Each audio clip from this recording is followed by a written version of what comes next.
আউযু বিল্লাহি মিনাশ শাইতানির রাজিম।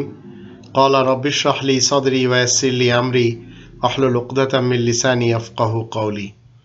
সম্মানিত দর্শক এবং শ্রোতাবৃন্দ, আপনাদের সকলকে জানাই আসসালামু আলাইকুম ওয়া রাহমাতুল্লাহ।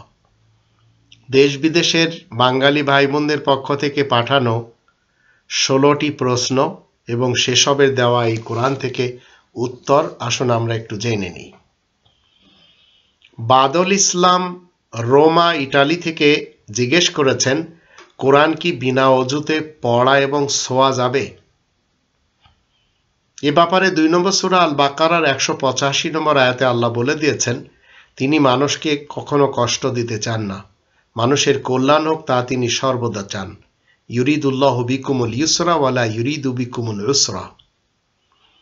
20 নম্বর সূরা তাহা এর প্রথম 4টি আয়াত যদি আমরা পড়ি তাহলে বিশেষভাবে বলা হচ্ছে মানুষকে কষ্ট দেওয়ার জন্য এই কোরআন নাজিল করা হয়নি। তাহা মা আনজালনা আলাইকাল কোরআন লিতাশকা। যখন কেউ নামাজ পড়তে যাবেন তখন তাকে ওযু করতে হবে। 5 নম্বর সূরা আল মায়েদার 6 নম্বর আয়াত মতে, ইয়া আইয়ুহাল্লাযীনা আমানু ইযা কুমতুম ইলা সলাতি ফাগসিলু উজুহাকুম ওয়া আইদিয়াকুম ইলাল মারাফিক ওয়ামসাহু বিরুউসিকুম ওয়া আরজুলাকুম ইলাল কাবাইন। তোমরা যারা ঈমান এনেছো শোনো, তোমরা যখন নামাজের জন্য যাবে তখন তোমাদের চেহারা, উভয় হাত বন্ধুত্ব করার স্থান পর্যন্ত ধুয়ে নেবে এবং মাথা মুছে নেবে আর উভয় পা গ্রন্থি পর্যন্ত মুছে নেবে। তো সালাত ছাড়া অন্য কোনো কাজের জন্য ওযু করার নির্দেশ এই কোরআন দেয় না। কিন্তু যখন কোনো ব্যক্তি কোরআন পাঠ করতে চাইবে তখন তাকে রজমকৃত শয়তানের কবল হতে আল্লাহ তাআলার কাছে আশ্রয় চেয়ে নিতে হবে, যার জন্য আমরা আউযু বিল্লাহি মিনাশ শাইতানির রাজিম পড়ি বা বিতাড়িত শয়তানের কবল থেকে আল্লাহ তাআলার কাছে আশ্রয় চাচ্ছি। এটি 16 নম্বর সূরা আন-নাহলের 98 থেকে 100 আয়াতগুলি আমরা পড়ে নিলে বিস্তারিতভাবে বুঝতে পারি। তো কোরআনের আয়াতের নির্যাসকে প্রত্যেকটি মানুষ ছুঁতে এবং স্পর্শ করতে ওই সময় পারবে যখন তারা মুসলিম হবে, যখন তারা মুমিন মুসলিম হবে তখন কেবল স্পর্শ করতে পারবে। তো কোরআন বিনা অজুতে পড়া যাবে, বিনা অজুতে ছোঁয়া যাবে, কিন্তু সালাতের জন্য অজুকে আল্লাহ তাআলা নির্ধারিত করে দিয়েছেন। 2 নম্বর প্রশ্ন, মোহাম্মদ দিলওয়ার হোসেন, ইনি ফারুকে আজম কলোনি, করাচি, পাকিস্তান থেকে জিজ্ঞেস করেছেন, জগতে যে সকল ছেলে মেয়েরা বন্ধু বান্ধবদের ছলনায় আল্লাহ তাআলার দ্বীন হতে দূরে সরে যেয়ে বিভিন্ন নেশায় ও কুকর্মে লিপ্ত হচ্ছে তাদের পরকাল কেমন হবে? কোরআন এ ব্যাপারে কি বলে? হাসরের মাঠে একত্রিত হওয়ার পর অধিকাংশ মানুষেরা দোজখে যাবে তাদের আমলের কারণে। তখন এ সকল লোকেরা আফসোস করবে, তারা কেউ কেউ বলবে, হায় পোড়া কপাল, যদি অমুককে বন্ধু না বানাতাম।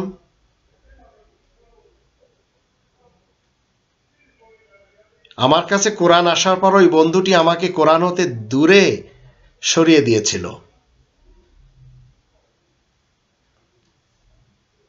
তো এখানে একজন বন্ধু, সে পৃথিবীতে এমন লোকের সাথে বন্ধুত্ব করেছে যে কোরআন থেকে দূরে সরিয়ে সে তাকে হাদিস, ফিকা, ফাজাইল, মাসাইল, ইজমা, কিয়াস, সিরাত, শানে নুজুল, পীর, হুজুর কেবলা এদের পিছনে লাগিয়ে দিয়েছিল। তাই 25 নম্বর সূরা আল ফুরকানের আমরা যদি 26 থেকে 30 আয়াতগুলি পড়ি তখন বিস্তারিত আমরা জানতে পারি। আর বিশেষভাবে বলা হচ্ছে, ইয়া লাইতানি লাম আত্তাখিজ ফুলানান খলিলা, হায় আফসোস যদি আমি অমুক লোককে, এই ফুলানান খলিলা অমুক লোককে যদি বন্ধু না বানাতাম। লাকাদ আদাল্লানি আনিয যিকরি বা'দা ইয জানি। তো এই বিশেষ স্মরণ আমার কাছে আসার পরে আমাকে ওই বন্ধু পথভ্রষ্ট করেছিল। তো দিলওয়ার হোসেন সাহেব, আশা করি উত্তর পেয়েছেন। 3 নম্বর প্রশ্ন হলো তরিকুল ইসলাম সাহেব, তিনি জিজ্ঞেস করেছেন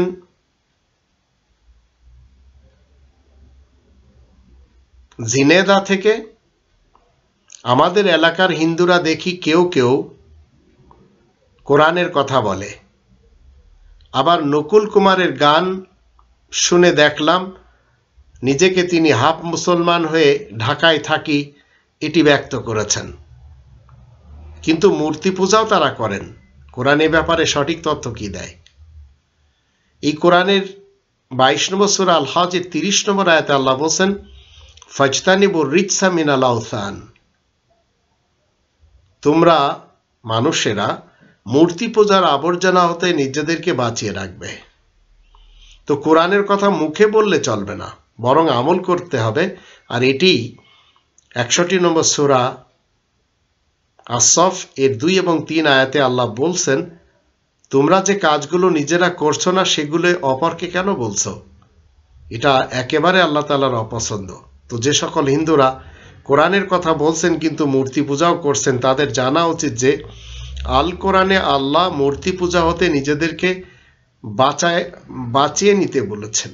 কোনোভাবে যেন মূর্তি পূজা তারা না করে। মুখে বললে চলবে না, মূর্তি পূজা হতে বাঁচতে হবে, তবেই পরকালে স্বর্গ পাওয়া যাবে, নচেত পাওয়া যাবে না। 4 নম্বর প্রশ্ন করেছেন আলমগীর কবির, শার্শা, যশোর জেলা থেকে, আমাদের এলাকাতে হিন্দুদেরও বসতি রয়েছে, তাদের মধ্যে নিচু জাতেরও বেশি, তাদের মধ্যে নিচু জাতেরই বেশি। অধিকাংশ মানুষেরা তাদেরকে ঘৃণার চোখে দেখে। কাউকে ঘৃণা করা কোরআনের দৃষ্টিতে কতটুকু বৈধ জানতে চাই। তা আলমগীর কবির সাহেবকে জানতে হবে, পৃথিবীতে শুরু দিন থেকে আল্লাহ মানুষের 3টি শ্রেণীতে সৃষ্টি করেছেন, নারী, পুরুষ এবং হিজড়া। আবার আল্লাহ গোটা মানুষকে মান ইজ্জত দিয়েছেন। এই মানুষের মধ্যে কাউকে মুচির কাজ করার জন্য তাকে নিচু জানতে হবে, বা কাউকে ডোম, মেথর বা কুমার হওয়ার কারণে নিচু জানতে হবে, সে কথা আদৌ ঠিক না। এমন সব শ্রেণী আল্লাহ তৈরি করেননি। 5 নম্বর সূরা আল মাইদার 103 নম্বর আয়াত থেকে আমরা জানতে পারি। নিচু জাত তো আল্লাহ বানাননি। মা জাআলাল্লাহু মিন বাহিরাতি ওয়ালা সাইবা ওয়ালা ওয়াসিলা ওয়ালা হাম। কিন্তু আয়াত গোপনকারী কাফেররা এইসব তৈরি করেছে। তো মানুষ যেই হোক না কেন, মানুষ আদম সন্তান, তাই তাকে সম্মান দিতে হবে। এটি 17 নম্বর সূরা বানী ইসরাইলের 70 নম্বর আয়াতে আল্লাহ বলে দিয়েছেন, ওয়ালাকাদ কাররামনা বানী আদম। তো আলমগীর কবির সাহেবকে বলতে চাই যে আপনার এলাকার যে নিচু জাতের হিন্দু যাদেরকে মনে করা হয়, তাদেরকে আপনি চেষ্টা করবেন বলে দিতে যে আমরা আল্লাহ তাআলার দৃষ্টিতে বানী আদম হিসেবে সম্মানের অধিকারী। 5 নম্বর প্রশ্ন করেছেন জাহাঙ্গীর আলম সাহেব, ইনার বাড়ি হচ্ছে জাদুড়িয়া, ঝিনেদা, বাংলাদেশ থেকে। অনেক ইহুদিদেরকে কোরআনও পড়তে দেখা যায়, তবে তারা কোরআন হতে উপদেশ নেওয়ার জন্য কি কোরআন পাঠ করে একটু জানতে চাই। এই কোরআন ইহুদিরাও পাঠ করে এবং নাসারাও পাঠ করে, কিন্তু এই ইহুদি আর এই নাসারা এরা ইসরায়েলে থাকে না। আমরা বাংলাদেশেই এই ধরনের কোরআন পাঠকারী ইহুদ এবং নাসারাদেরকে দেখতে পাই। তো আল্লাহ যাদেরকে ইহুদি এবং নাসারা বলছেন, তারা যে কোরআন পাঠ করে এ কথা একেবারে সত্য। তবে তারা কোরআন তো পাঠ করে, কিন্তু তাদের একটি বিশেষ গুরুত্বপূর্ণ কাজ হলো তারা একে অপরকে একটু দেখতে পারে না। একে অপরকে ভণ্ড, গুমরা, পথভ্রষ্ট বলে থাকে। একে অপরের আমলকে দেখতেই পারে না। 2 নম্বর সূরা আল বাকারার 113 নম্বর আয়াত থেকে আমরা জানব, ওয়াকালাতিল ইয়াহুদু লাইসাতিন নাসারা আলা শাই ওয়াকালাতিন নাসারা লাইসাতিল ইয়াহুদু আলা শাই ওয়া হুম ইয়াতলুনাল কিতাব। হিদায়াতের দাবিদার যারা, এরা ইহুদিরা সাহায্যকারী নাসারাদেরকে বলে যে ওদের কোনো ভিত্তি নেই, নাসারারাও ইহুদিদেরকে বলে এদের কোনো ভিত্তি নেই। এমত অবস্থায় এরা এই আল কিতাব তিলাওয়াত করে। কিন্তু ইসরায়েলে যারা জুইশরা থাকে ওরা আল কিতাব তিলাওয়াতই করে না। তা আমাদের দেশের ইহুদিরা, অনেক ইহুদি এবং নাসারা এমন রয়েছে যারা ধর্মের নামে মাহফিল করে। তারা কোরআন থেকে তো বলে না, কোরআন তিলাওয়াত করলেও তারা কাহিনী করে, দরকার হলে গান গায়, দরকার হলে তারা বিভিন্নভাবে আজগবি কিস্সা কাহিনী শোনায় এবং অন্যদেরকে গালাগালি করে, পথভ্রষ্ট বলে, ভ্রান্ত বলে, আর নিজেদেরকে খুব ভালোই বলে। তো জাহাঙ্গীর আলম সাহেব, আশা করি আপনি বুঝতে পেরেছেন। আপনি আপনার এলাকার লোকদেরকে এই আয়াতগুলি ডেলিভারি দিতে পারেন। এরপরে প্রশ্ন করেছে, 6 নম্বর প্রশ্ন হলো, কারি নজির আহমদ সাহেব মসজিদে কিয়াদত, করাচি, পাকিস্তান থেকে সুন্নি ধর্মের অবমাননাকর একটি চিঠি ছাপানোর জন্য পাকিস্তানের পেশাওয়ার দায়রা আদালতের জজ, দৈনিক ফ্রন্টিয়ার পোস্ট ইংরেজি দৈনিক পত্রিকার সাংবাদিক মুনাওয়ার মোহসিনকে যাবজ্জীবন কারাদণ্ড দিয়েছে। জানতে চাই এ ব্যাপারে কোরআন কি বলে। 17 নম্বর সূরা বানী ইসরাইলের 70 নম্বর আয়াতে আল্লাহ বলে দিয়েছেন, ওয়ালাকাদ কাররামনা বানি আদম। প্রত্যেকটি বানি আদমকে আল্লাহ কি করেছেন? সম্মান দিয়েছেন। কোনো মানুষ কোনো মানুষকে অপমান করতে পারবে না, এটি হচ্ছে আল্লাহ তাআলার নিয়ম। সুন্নি ধর্মের ব্যাপারে শিয়া ধর্মের লোকেরা ঘৃণা মত পোষণ করে, এটি পাকিস্তানে চলেই আসছে। সালাফিরাও ঠিক শিয়াদেরকে দেখতে পারে না, শিয়ারাও সালাফি এবং সুন্নি মুসলমানদেরকে দেখতে পারে না। আবার শিয়া ধর্মের লোকদেরকে ঘৃণার চোখে দেখে সুন্নি এবং সালাফিরা। তো এই ঘটনা পাকিস্তানে ঘটেছে অনেক আগে। পাকিস্তানের রাজত্ব সুন্নি ধর্মের লোকদের হাতে থাকলেও তারা তাদের বিরোধী দলের লোকদের উপর যতটুকু সম্ভব জুলুম করে চলে, তাও আবার ঝোপ বুঝে। আবার যখন শিয়া ধর্মের কাছে ক্ষমতা আসে তখন তারা ওইরূপ অন্যদের উপরে জুলুম করে। এইভাবে চলে আসছে পাকিস্তানের ইতিহাস। কিন্তু যারা কোরআন মান্যকারী মুমিন মুসলিম, তারা কখনো তাদের সাপোর্ট করে না, সে সুন্নি হোক, শিয়া হোক, সালাফি হোক। আবার তাদের বিরুদ্ধে তারা কখনো সোচ্চার হয় না। তবে যখন কেউ তাদের সামনে আয়াত গোপন করে তখন কঠোর হয়। কারণ মুমিন মুসলিম যারা, এরা রাসূল কারীমের অনুসারী হয়, রাসূল কারীমের সঙ্গী সাথী হয়। তাই 48 নম্বর সূরা আল ফাতাহের 29 নম্বর আয়াতের শুরুতে বলা হয়েছে, মুহাম্মাদুর রাসূলুল্লাহ ওয়াল্লাযীনা মাআহু আশিদ্দাউ আলাল কুফার রুহামাউ বাইনাহুম। মুহাম্মদ আল্লাহ তাআলার রাসূল, যারা তার সঙ্গী সাথী, তারা নিজেদের মধ্যে রহমদিল এবং আয়াত গোপনকারী কাফেরদের ব্যাপারে খুবই তৎপর। তো একটি চিঠি ছাপানোর জন্য, তাও অবমাননাকর, এর জন্য যাবজ্জীবন কারাদণ্ড দিতে হবে এমন ফয়সালা কোরআন কখনো দেয় না। ওর কারণ রয়েছে, ওই কারণগুলি কেটে দিতে হবে। আশা করি কারি নজির সাহেব বুঝতে পেরেছেন এবং তিনি তার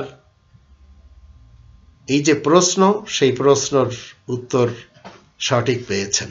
7 নম্বর প্রশ্ন হলো, মোহাম্মদ গুলাব বিশ্বাস, নারকেলবাড়িয়া, ঝিনেদা থেকে, আমার ছেলেকে আমি উপদেশ দিতে চাই, এই উপদেশ কি ফাজাইলে আমলের মাধ্যমে দিতে পারি? জানতে চাই। আপনি আপনার ছেলে মেয়েদের শুধু নয়, প্রত্যেকটি পিতা নিজ সন্তানদেরকে উপদেশ দিতে পারেন। তবে উপদেশ দেওয়ার ব্যাপারে বিভিন্ন মতের লোকদের বিভিন্ন বইয়ের সাহারা নিতে দেখা যায়। আমরা যেমন দেখতে পারি, খ্রিস্টান তারা তাদের সন্তানদেরকে বাইবেল থেকে উপদেশ দেয়, হিন্দুরা বেদ, রামায়ণ, গীতা, মহাভারত থেকে উপদেশ দেয়, ইহুদিরা পুরাতন নিয়ম এবং তালমুদ থেকে উপদেশ দেয়, জারেতুস্তিরা নিজ সন্তানদেরকে আবেস্তার মাধ্যমে উপদেশ দেয়, শিখরা গুরু গ্রন্থ সাহেব থেকে, আবার বৌদ্ধরা ত্রিপিটকের মাধ্যম দিয়ে, তাবলিগি জামাতের সাদ গ্রুপ এবং জুবায়ের গ্রুপের লোকেরা ফাজাইলে আমলের মাধ্যম দিয়ে, আবার যারা ইলিয়াস আত্তর সাহেবের অনুসারী তারা তাদের সন্তানদেরকে ফয়জানে সুন্নতের মাধ্যম দিয়ে। তবে আমরা যারা মুমিন মুসলিম রয়েছি রবের ইসলামী কিংডমে, আমরা এই কোরআনের 50 নম্বর সূরা কফের 45 নম্বর আয়াত মতে আমরা উপদেশ দিব ফাযাক্কির বিল কোরআন, কোরআনের সাথে। আর এটি আমরা 31 নম্বর সূরা লুকমানের 12 থেকে 19 আয়াতগুলিতে আমরা জানতে পারি। সেখানে লুকমান তার সন্তানকে কোরআনের মাধ্যমে উপদেশ দিয়েছেন। আশা করি গুলাব বিশ্বাস সাহেব তিনি বুঝতে পেরেছেন এবং সঠিক উত্তর পেয়েছেন আল কোরআন থেকে। 8 নম্বর প্রশ্ন হলো, আনোয়ারা খাতুন যশোর থেকে জিজ্ঞেস করেছেন, পৃথিবীতে শান্তি আনয়নের জন্য কি পরিবর্তন করা উচিত? পৃথিবীর মানুষের চেহারা পরিবর্তন করতে হবে না, আইন পরিবর্তন করা উচিত। চেহারা একের পর এক আসে, তবে আইন সেই মান্দাত্তার আমলের থাকে। 5 দশকের বাংলাদেশ সবচেয়ে বড় উদাহরণ, সেটি আমরা দেখতে পাচ্ছি। তাগুতি শক্তির কাছে মানুষ বিচার চেয়ে বেড়ায়। যারা গণতন্ত্র, রাজতন্ত্র, সমাজতন্ত্র, মোল্লাতন্ত্র মানে, তারা এই রব্বানি তন্ত্রকে অমান্য করে এই তাগুতের বিধানের কাছে যায় ফয়সালার জন্য। ইউরিদুনা ইয়াতাহাকামু ইলা তাগুত, এটি 4 নম্বর সূরা আন-নিসা এর 60 নম্বর আয়াতে আল্লাহ বলে দিয়েছেন। তো মানুষ কি করছে? প্রতিমা পূজা, বুজুর্গ পূজা, মৃত ব্যক্তি পূজা এবং খেলাধুলা, অশ্লীল আমোদ প্রমোদ, যুদ্ধ বিদ্রোহ, মারামারি, হানাহানি, গান বাদ্যের ও ফিল্ম নাটকের পিছনে ছুটছে। দেশে দেশে পরিবর্তন হচ্ছে চেহারার।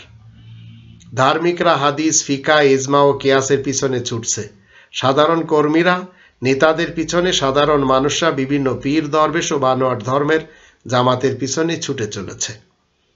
মানুষের উচিত ভালো কাজে একে অপরের পিছনে সহযোগিতা করা, পাপাচারে, যুদ্ধে ও দুর্নীতিতে একে অপরকে সহযোগিতা না করা। এটি 5 নম্বর সূরা আল মাইদার 2 নম্বর আয়াতে আল্লাহ বলে দিয়েছেন। এরপরে 9 নম্বর প্রশ্ন হচ্ছে, আলমাস খান ফুলবাড়িয়া ডিস্ট্রিক্ট ব্রাহ্মণবাড়িয়া থেকে জানতে চেয়েছেন, হাদিস তথা রেওয়ায়াতগুলোকে কোরআনের পাশাপাশি আনতে হবে কিনা। কোরআনের 77 নম্বর সূরা আল মুরসালাতের 50 নম্বর আয়াতে আল্লাহ বলে দিয়েছেন, ফাবিআইয়ি হাদিসিম বাদাহু ইউমিনুন, তাহলে মানুষের আর কোন হাদিসের উপর ঈমান আনবে। 68 নম্বর সূরা আল কলমের 44 আয়াতে আল্লাহ বলে দিয়েছেন, যে সকল লোকেরা কোরআনকে শুধু সত্য হাদিস না মানবে বা অন্য কোন হাদিস বিশ্বাস করবে, তাহলে ওই সকল ব্যক্তিকে আমার জন্য ছেড়ে দাও, আমি তাদেরকে এমন ভাবে ধরব যে তারা আদৌ টের পাবে না। ফাদারনি ওমা ইউকাযযিবু বিহাযাল হাদিস সানাস্তাদরিজুহুম মিন হাইসু লা ইয়ালামুন। আর আল্লাহ যাদেরকে পাকড়াও করবেন তারা কি কখনো রেহাই পাবে? তো কোরআনের পাশাপাশি অন্য কোনো হাদিস আনা যাবে না, রাখা যাবে না, বরং 45 নম্বর সূরা আল জাসিয়ার 6 নম্বর আয়াতের মধ্যে আল্লাহ ঘোষণা দিয়েছেন, আল্লাহ তাআলার আয়াতের পর মানুষের আর কোন হাদিসকে মান্য করবে। আশা করি উত্তর পেয়েছেন। 10 নম্বর প্রশ্ন, মোহাম্মদ রায়হানুল ইসলাম ঢাকা থেকে জিজ্ঞেস করেছেন, শিয়া এবং সুন্নিদের যে আলাদা আলাদা পথ, তাতে ইসলামের দৃষ্টিতে কি কোনো বাধা আছে? ইসলামের উপর না তো শিয়াদের কোনো ইজারাদারি চলে, আর না সুন্নিদের, আর না সালাফিদের। ইসলাম কোরআনে বিদ্যমান। কোরআনের ইসলাম মান্যকারীরা মিল্লাতে ইব্রাহিমের মুসলিমরাই কেবল ইসলাম মেনে চলে, অন্য সবাই বেকুফ। এটি 2 নম্বর সূরা আল বাকারার 130 নম্বর আয়াতে আল্লাহ বলে দিয়েছেন, ওমা ইয়ারগাবু আন মিল্লাতি ইব্রাহিমা ইল্লা মান সাফিয়া নাফসা। তো মিল্লাতে ইব্রাহিমের যে অভ্যাস রয়েছে, সেই অভ্যাসের উপরে যারা প্রতিষ্ঠিত নিজেদেরকে করে নিতে পেরেছে তারাই মুসলিম। সুন্নি, শিয়া এবং সালাফিরা পৃথিবীর বিশাল 3টি প্রাচীন কাল থেকে উৎপত্তি হওয়া, একে অপরের মাঝে ধর্মের ভিতরে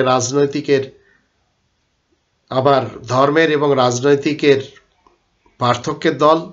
ইসলাম কোনো ধর্মের নাম নয়, ইসলাম সম্পূর্ণ শান্তির সিস্টেমকে বলে, যা এই কোরআনের ভিতরে রয়েছে। এই চিরস্থায়ী শান্তির বিধানকে ছেড়ে মানুষেরা যারা বিভিন্ন মতবাদ, বিভিন্ন সেক্টরে এবং বিভিন্ন সেক্টসে তারা আলাদা আলাদা হয়েছে, গণতন্ত্র মেনে, মোল্লাতন্ত্র মেনে, সমাজতন্ত্র মেনে, রাজতন্ত্র মেনে, এদের কারোর সাথে রাসূল কারীমের কোনো সম্পর্ক নেই।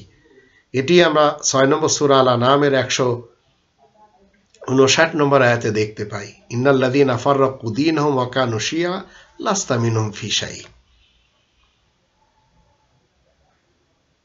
এরপরে 11 নম্বর প্রশ্ন করা হয়েছে দিল্লি থেকে শাকিল সিদ্দিকী, আমেরিকা ও ব্রিটেনের এত বেশি পৃথিবীতে মূল্য কেন? একসময় মুসলিমরা পৃথিবীর আনাচে কানাচে কোরআনের বাণী প্রচার করেছিল।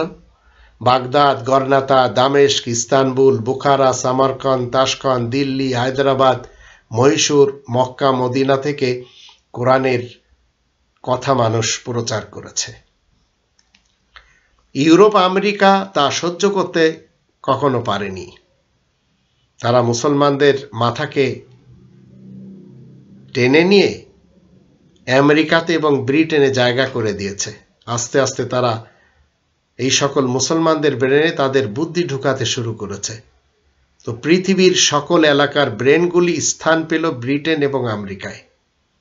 তারা তাদের দর্শন, ফলসফা এবং বিদ্যা শিক্ষা দিল এই সকল মুসলমান শিয়া সুন্নি সালাফিদের সন্তানদের মস্তিষ্কে।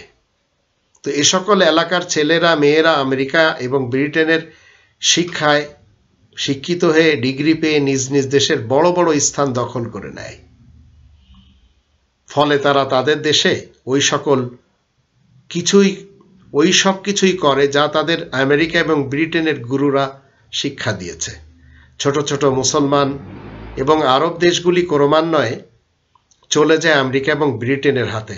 এছাড়া পৃথিবীর মিডিয়াও তারা ব্যবহার করে, ব্যবসাও তাদের হাতে থাকার কারণে আমেরিকা এবং ব্রিটেন আজ এত বেশি নিজেদেরকে মূল্যায়ন করতে পেরেছে। কোরআনে 13 নম্বর সূরা আর রদ এর 11 নম্বর আয়াতে আল্লাহ বলে দিয়েছেন, ইন্নাল্লাহা লা ইউগাইরু মা বিকওমিন হাত্তা ইউগাইরু মা বিআনফুসিহিম। আল্লাহ ওই জাতির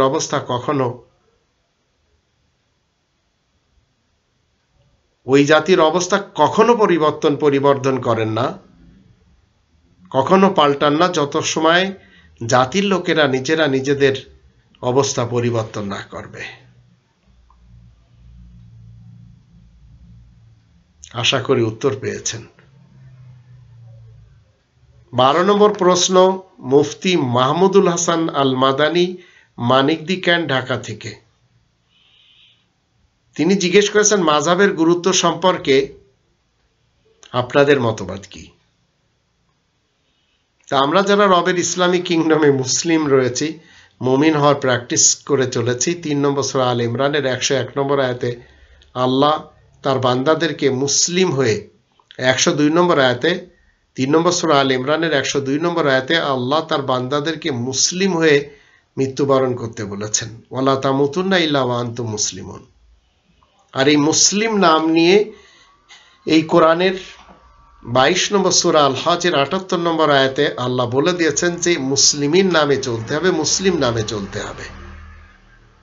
তো আমরা যারা রবের ইসলামিক কিংডমে আয়াত মেনে চলেছি, আমরা নিজেদেরকে মুসলিম বলে, মুমিন বলে পরিচয় দিয়ে থাকি। আমরা মুসলমান, শিয়া কিংবা সুন্নি কিংবা সালাফি বলে কখনো পরিচয় দিই না। 30 নম্বর সূরা রোম এর 31-32 আয়াতে আল্লাহ ফিরকা এবং মাযহাবধারীদেরকে মুশরিক বলে দিয়েছেন। আর 3 নম্বর সূরা আল ইমরানের 103 নম্বর আয়াতে আল্লাহ মাযহাব, পার্টি, দল, ফিরকা এবং মাসলাক বানাতে নিষেধ করেছেন। আর 6 নম্বর সূরা আল আনআমের 159 নম্বর আয়াতের দৃষ্টিতে যারা এইসব করবে তাদের কারোর সাথে রাসূলের কোনো সম্পর্ক থাকবে না, এটি আল্লাহ বলে দিয়েছেন। আশা করি মুফতি মাহমুদুল হাসান আল মাদানী সাহেব উত্তর পেয়েছেন। এর পরের প্রশ্ন 13 নম্বর প্রশ্ন হলো, বিলকিস কেশবপুর যশোর থেকে প্রশ্ন করেছেন, জানতে চাই জিনদেরকে কি আগুন দ্বারা সৃষ্টি করা হয়েছে? তাই যদি হয় তাহলে জিনরা কি কাজ করে থাকেন? আল্লাহ তাআলা সৃষ্টির মধ্যে যত প্রাণী থাকুক না কেন সব প্রাণীর সৃষ্টির সূচনা হলো পানি থেকে। এই ব্যাপারে 24 নম্বর সূরা নূরের 45 নম্বর আয়াতে বলে দিয়েছেন, আল্লাহু খালাকা কুল্লা দাব্বাতিন মিন মাইন। চলমান যত প্রাণী রয়েছে তাদের সৃষ্টির সূচনা পানি থেকে, জিনের সৃষ্টির সূচনাও পানি থেকে। 53 নম্বর সূরা আন-নাজমের 32 নম্বর আয়াতে আল্লাহ বলে দিয়েছেন, প্রত্যেকটি মানুষ যখন মায়ের পেটে থাকে তখন তারা জিন থাকে। আজিন্নাতুন ফি বুতুনি উম্মাহাতিকুম।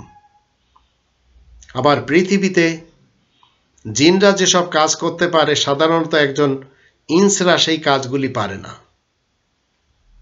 ইন্সদের জন্য এটি দুষ্কর হয়ে যায়। তবে জিন যারা খুব শক্তিশালী, ঘরবাড়ি তৈরি করার কাজে, ফটোগ্রাফারের প্রতিচ্ছবি এবং কি বলে আপনার ভাস্কর্য বানানোর ব্যাপারে তারা খুব দক্ষ হয়।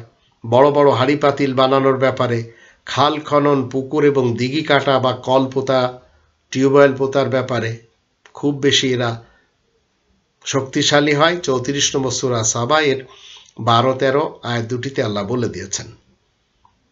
আর জিনরা ইন্সদের সাথে সর্বদা একে অপরের সব ধরনের কাজে এসে থাকে। এটি 6 নম্বর সূরা আল-আনআমের 128 নম্বর আয়াতে আল্লাহ বলে দিয়েছেন। 14 নম্বর প্রশ্ন করেছেন ইয়াহিয়াউল ইসলাম ঢাকা থেকে, শয়তান মানুষ ভালো মানুষকে নিজেদের দলে ভেড়ায় কিভাবে ও কি কৌশলে? 6 নম্বর সূরা আল-আনআমের 112 নম্বর আয়াতের দৃষ্টিতে বিভিন্ন নাটকের ও কৌতুকের এবং ফজিলতের কথা বার্তা বানিয়ে, যুখরুফাল কওল। 5 নম্বর সূরা আল মাইদার 90-91 আয়াত দুটির দৃষ্টিতে ঝগড়া বাঁধানোর জন্য ষড়যন্ত্র করে। আর 7 নম্বর সূরা আল আনআমের 16-17 আয়াত দুটির দৃষ্টিতে কোরআনের পথে বাধা প্রদান করে। 35 নম্বর সূরা ফাতিরের 6 নম্বর আয়াতের দৃষ্টিতে শয়তানকে শত্রু জানতে হবে, না হয় তার দলে সে প্রবেশ করাই নেবে। আর 16 নম্বর সূরা নাহাল এর 98 থেকে 100 আয়াতগুলির দৃষ্টিতে শয়তান মানুষ থেকে আল্লাহ তাআলার কাছে মুক্তি চেয়ে কোরআন পড়ার অভ্যাস করে নিতে হবে, অন্যথায় শয়তান প্ররোচনা দিবে। 7 নম্বর সূরা আল আরাফের 27 এবং 30 আয়াত দুটির দৃষ্টিতে মিডিয়ার মাধ্যমে শয়তান হামলা করে। আর 7 নম্বর সূরা আল আরাফের 33 নম্বর আয়াতের দৃষ্টিতে শয়তান অশ্লীলতা এবং অবৈধতার হুকুম দেয়, আর আল্লাহ তা সব করতে নিষেধ করেছেন। আর 113 নম্বর সূরা আল ফালাক আর 114 নম্বর সূরা নাস, 113 নম্বর সূরার 5টি আয়াত আর 114 নম্বর সূরা 6টি আয়াত, এই আয়াতগুলি যদি আমরা পড়ি তাহলে শয়তান আমাদের কোনো ক্ষতি করতে পারবে না। আমাদের ভিতরে যে কুপ্ররোচনা রয়েছে এ থেকে আমরা বাঁচতে পারি যদি আমরা সবসময় এই সূরা দুটি পড়ি। তো শয়তান মানুষ ভালো মানুষকে নিজেদের দলে ভিড়ানোর জন্য এই সব কাজগুলি করে। 15 নম্বর প্রশ্ন করেছেন মুজিবুর রহমান দোহা কাতার থেকে, আল কোরআন কি শুধুমাত্র মুসলমানদের জন্য, না শুধু আরবদের জন্য, না গোটা জাহানবাসীদের জন্য? বিস্তারিত জানতে চাই। 17 নম্বর সূরা বানী ইসরাঈলের 9 নম্বর আয়াতে আল্লাহ বলেন, ইন্না হাযাল কুরআন ইয়াহদি লিল্লাতি হিয়া আকওয়াম। গোটা মানব সমাজের জন্য এই কোরআন। নিশ্চয় এই কোরআন সহজতর পথই দেখায়। ওই বাশিরুল মুমিনিন, আর মুমিনিনদেরকে সুসংবাদ দেয়। তো এখন কোরআনের পথ যারা মেনে চলবে তারাই মুমিন মুসলিম হবে। কিন্তু কোরআন মূলত সকলের জন্য। 17 নম্বর সূরা বনী ইসরাইলের 89 আয়াতে গোটা মানবের জন্য এই কোরআন এসেছে। 30 নম্বর সূরা রোমের 58 নম্বর আয়াতেও গোটা মানুষের জন্য এই কোরআন অবতীর্ণ হয়েছে। 39 নম্বর সূরা জুমারের 27 নম্বর আয়াতে বলা হয়েছে যে এই কোরআন গোটা মানব জাতির জন্য এসেছে। তো এই কোরআন এমন আরবিতে যা অতি সহজে মানুষ বুঝতে পারে। এই কোরআন কোনো প্রচালিত আরবদের ভাষায় নাজিল হয়নি, কারণ আরবরা এই মুহূর্তে 12 প্রকারের আরবিতে কথা বলে। সুদানের আরবি সৌদি আরবের আরবি থেকে ভিন্ন, ইয়ামনের আরবি ইরাকের আরবি থেকে ভিন্ন, সিরিয়ার আরবি ফিলিস্তিনের আরবি থেকে ভিন্ন। তো 12টি স্টাইলে 12টি টুনে এই আরবি ভাষা বলা হয়। এই 12টি ভাষার কোনো একটি ভাষায় এই কোরআন নাজিল হয়নি।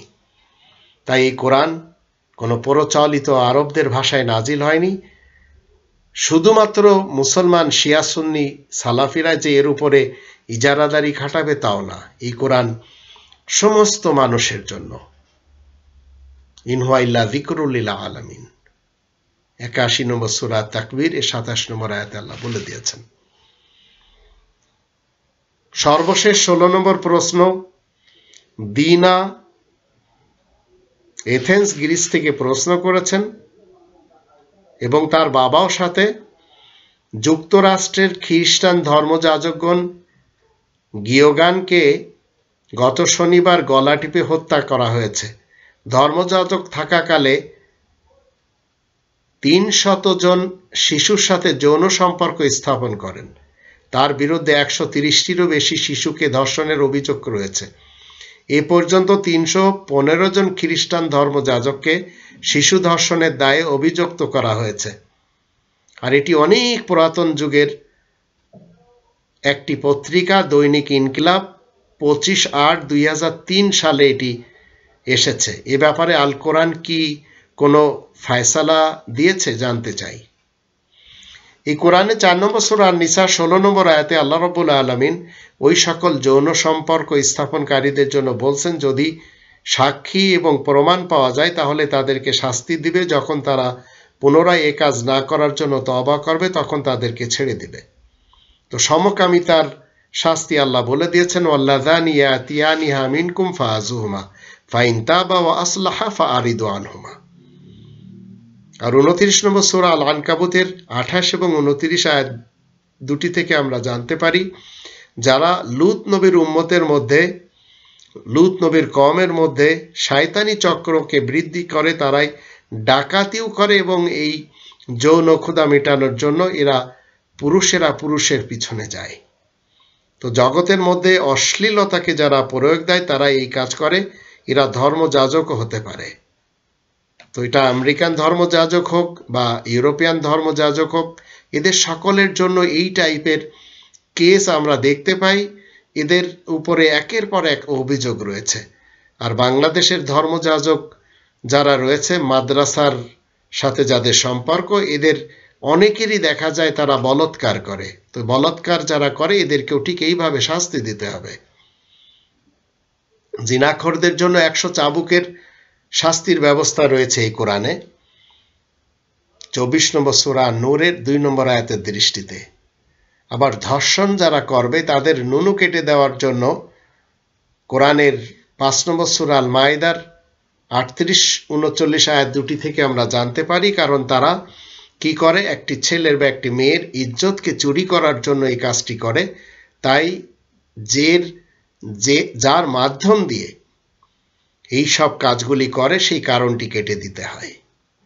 তো ধর্ষক যারা, ধর্ষণ করে যারা, তাদের লিঙ্গকে নিস্তেজ করে দেওয়া, এটি হচ্ছে কোরআনের বিধান মতে তাদের চুরির হাতকে কর্তন করে দেওয়া।